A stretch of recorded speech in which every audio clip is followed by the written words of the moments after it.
Hello everyone, and welcome to a 20-minute sprint race at Tsukuba circuit in the iRacing Formula 4 series. I qualified in P9 today, and I'm looking forward to a very exciting race, but also, as you can see, from this replay from one of my previous races this week, Tsukuba just invites carnage in the Formula 4.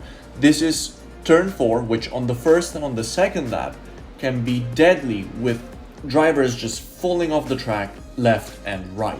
So as I'm sitting on the starting grid in P9, I'm thinking, am I going to be able to keep it clean as I have in my previous races? 20 minutes. Let's red and now green, and off we go.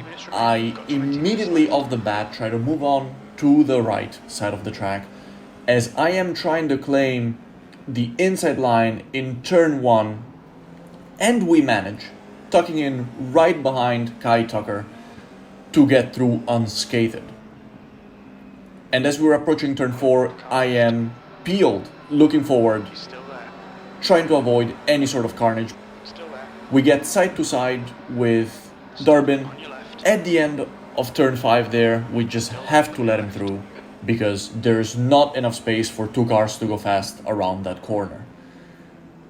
As we're approaching the end of the first lap, everyone seems to more or less have gotten out alive, which is actually quite impressive for Tsukuba here in the Formula 4 this week.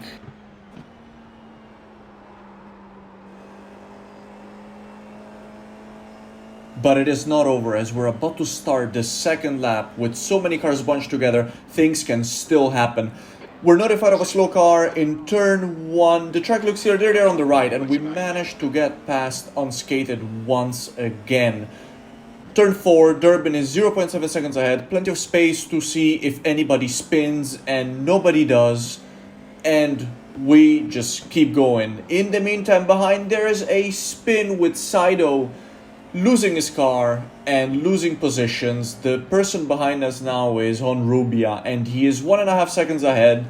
So with the gap, I am thinking, let's try to stick with the pack ahead of us and try to build a safety net behind, because it is quite easy to get rear-ended here when the racing gets intense.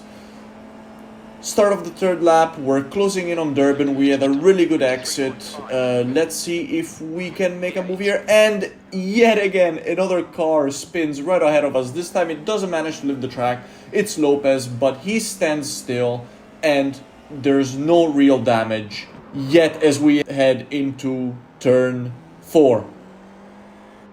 And there goes Durbin, and it's Track limit. just drivers are falling off the track left, right, and center. So let's go back and check out the action in the first couple of laps of this race. The first lap was actually relatively calm. As you can see, we got through turn 1 unscathed, and turn 4 as well was rather uneventful compared to the other races that I've done here this week.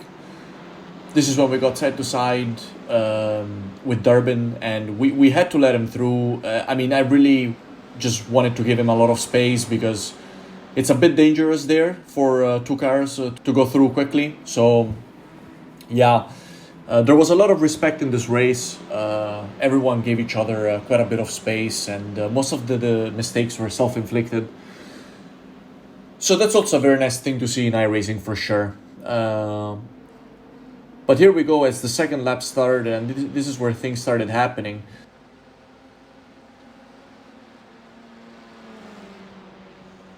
Right ahead of us in the Ferrari liveried car, this is the incident that we narrowly dodged. You have the collision, and that's us rolling right past.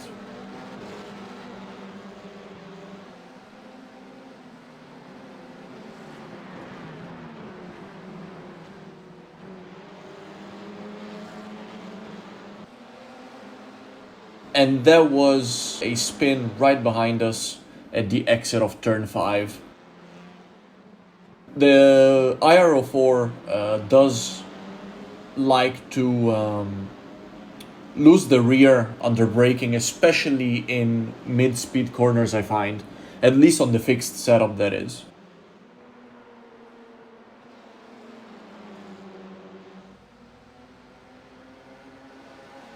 Heading again into turn 1, and this was Lopez just losing the rear, as I've just said. It happens. In all these hairpins here at Tsukuba, it's very common, so just be on the lookout for that.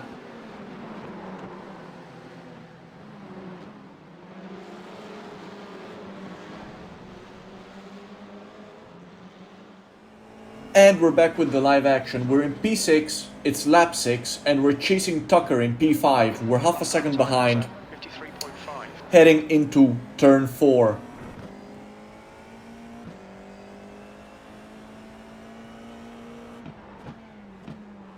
And Fury loses it under braking. Tucker barely manages to survive. We take evasive action on the left. Still there. Tucker is on our right. We're going through turn 5. This time I'm on the outside. I managed to hold on to my speed. There's a spin behind us. All kinds of things are going down once again. But we're alive and we're ahead of Tucker in P5.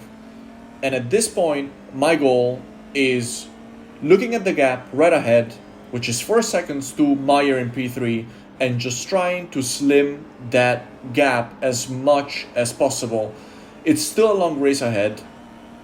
It's approximately 24 laps around Tsukuba here in a 20-minute sprint race.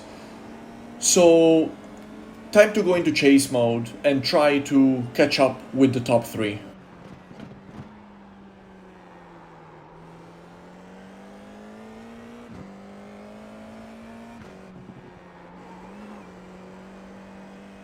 And this was Fury losing it under braking. We see Tucker coming right behind, barely manages to escape. We barely managed to escape.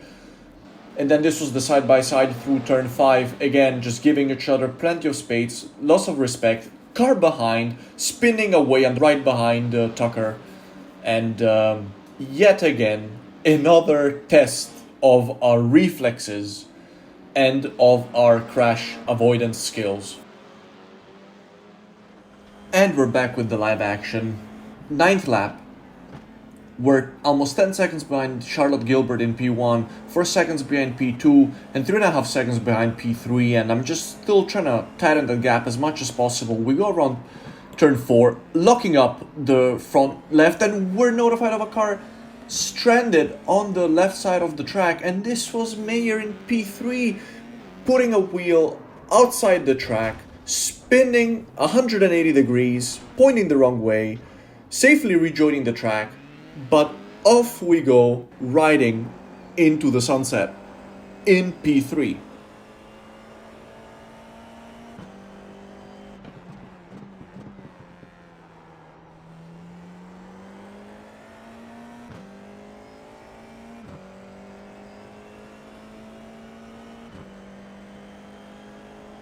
And at this point in the race, we've got more or less the same gap ahead as behind. And my goal is to just try and get around this track as quickly as possible, staying consistent however, because it is just so easy to make a mistake and just lose everything that you've worked for, as almost happens in turn 1. As you can see, I was about to lose it myself there, and it's important to keep yourself humble around here and to push, but not to over push, because it's so easy to just undo all the good work that you've done up until this moment if you've been running well.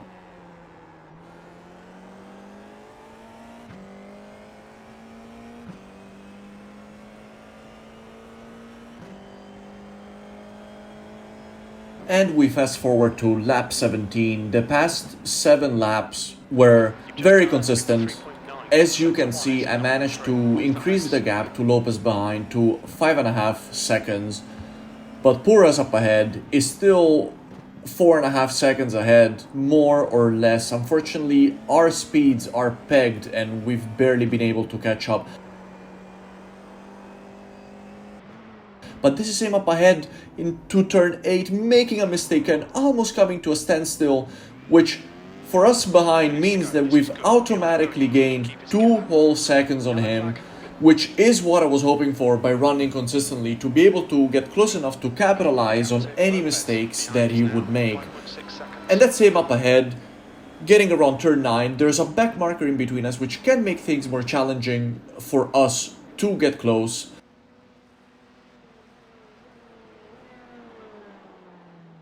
And this is for us getting around turn 1, and you can see us chasing in the background. We're now in visual range and in range to be able to do something if he makes another mistake or if he loses more speed. When you make a mistake, it's easy to get in your head and to try to overcompensate in order to regain the time lost. So it's important for me to stay as close as possible at this time, because it could be that he makes another mistake and I have to be ready to pounce.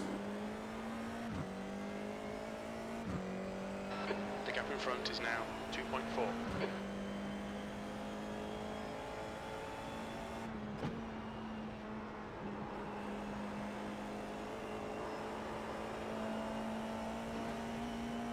With P2 in potential reach, at this point I'm just giving it my utter best to make a final push and to try and get as close to him as possible, with the back marker allowing us to get around safely.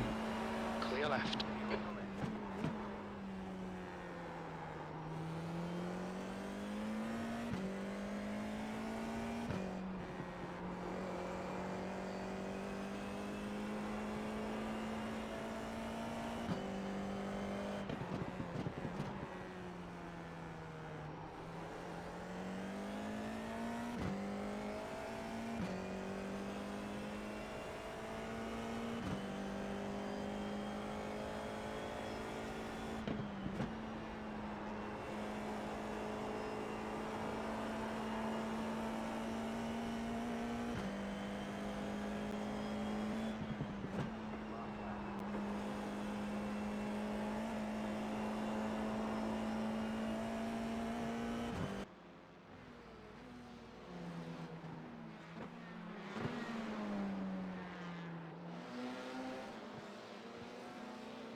Unfortunately, as you can see, Puras has been running extremely well once again, and with another back marker getting out of the way very nicely, there just won't be enough race time left to be able to get closer.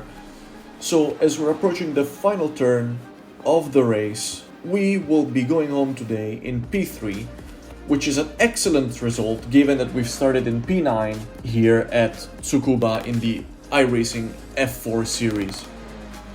And by the way, this was my very first video, so if you enjoyed it, feel free to drop a like or a comment. I would really appreciate it. So thank you very much for racing with me today, and see you in the next one.